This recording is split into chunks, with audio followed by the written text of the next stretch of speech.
Tagad mēs atrodamies Gaujā, tas ir aptuveni pusstundas brauciena attālumā no Rīgas, kur es vēlos jums parādīt vēl vienu granulu degļa uzstādīšanu paštaisītā katlā.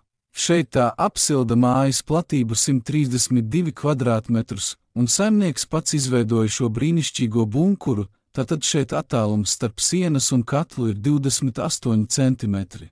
Mūsu vismazākais bunkurs ir 30 centimetri. Tāpēc teorētiski mēs to varējām uzstādīt tikai no šīs puses, bet tā kā šeit nav daudz vietas starp skapīšiem, tos nevarētu pilnībā atvērt. Tātad saimnieks nolēma izveidot šādu foršu bunkuru, lai gan ne uzreiz tas izdevās. Mēs jeb drīzāk saimnieks pārveidoja to vēl 2 stundas, bet neskatoties uz to, mums viss izdevās, un viņš ir ļoti apmierināts, ka šeit palika šī vieta, kur var uztaisīt plauktus un salikt kādas burkas vai ko tam līdzīgi. Tālāk. Mēs parasti atvedam 7 maisus granulu, bet šeit šis bunkurs principā ir 10 maisiem, pat varbūt 11, tāpēc te viss ir kārtībā, bet bija viena nianse, jo vajadzēja to taisīt pa katla durvju līniju, tas iziet mazliet ārā, tāpēc mums šeit šī gofra izliecās, tāpēc šajā vietā granulas mums iestrēga, un tad kopā ar saimnieku mēs pieskrūvējām šo dēlīti, un tagad mums šīs granulas visu laiku krīt lejā un nekur neaizķeras.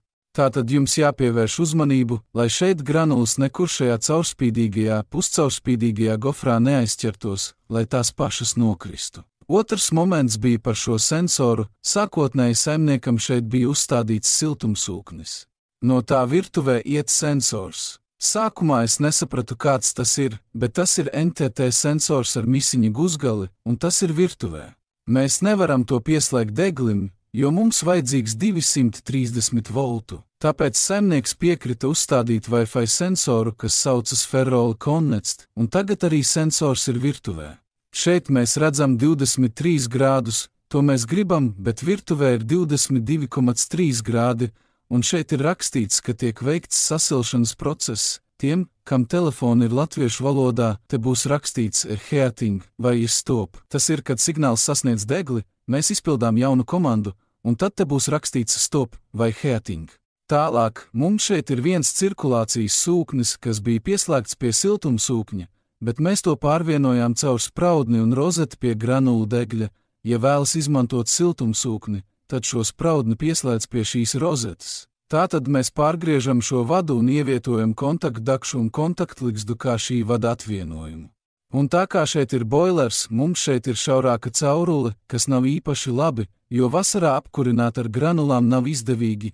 Ja jums ir šaurāks diametrs, tam jābūt ne tādam, bet tādam kā siltummainis, tad boileris tiks uzkurināts apmēram pusstundā, nevis 2 stundās vai pusotras, tādējādi tas būs ietaupījums granulām, bet ar šādu caurulīti vienkārši labāk vasarā apkurināt ar elektroenerģiju, bet mums šeit ir arī grafiks. Mēs nospiežam šo pogu un iestatām grafiku pēc nedēļas dienām un varam nepieslēdzot atsevišķu sensoru pie boilera, mēs varam iestatīt grafiku, piemēram, 40 minūtes 2 reizes dienā no rīta un vakarā, vienkārši ieslēdzam degli, slēdzam vasarā apkuri mājā, lai tā neiet uz māju, un arī tas viss darbosies caur šo sūkni.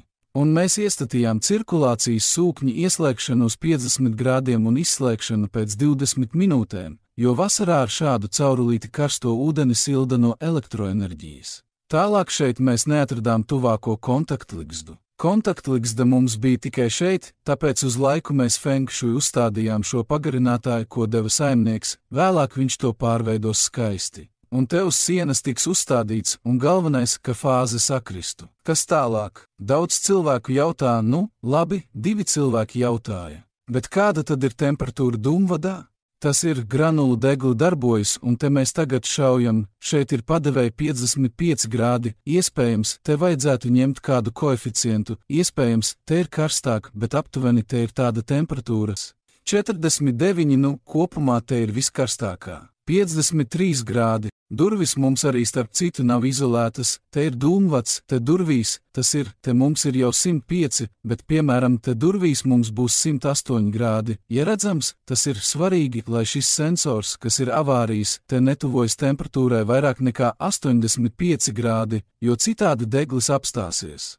Ja šeit iestrēgs granulas un tās turpinās kvēlot, tad uz 85 grādiem šis sensors apstādinās granulu piegādi ar šneku un ventilators. Tātad ar šo mēs šķiet esam izskaidrojuši. Turpināsim tālāk pēc manas špargalkas. Tātad iemesls degļa uzstādīšanai ir radīt sev vērtības un komfortu, kā teica saimnieks, un kurinājis ar malku 10 gadus. Ir arī siltumsūknis, bet īpašnieks tam īsti neusticas, jo uzskata, ka tas ir piemērots Francijas vai Spānijas piekrastei, jo mūsu klimatiskajos apstākļos Latvijā viņam bija 2000 kW mēnesī. Bet tas nav īsti mūsdienīgs, jā.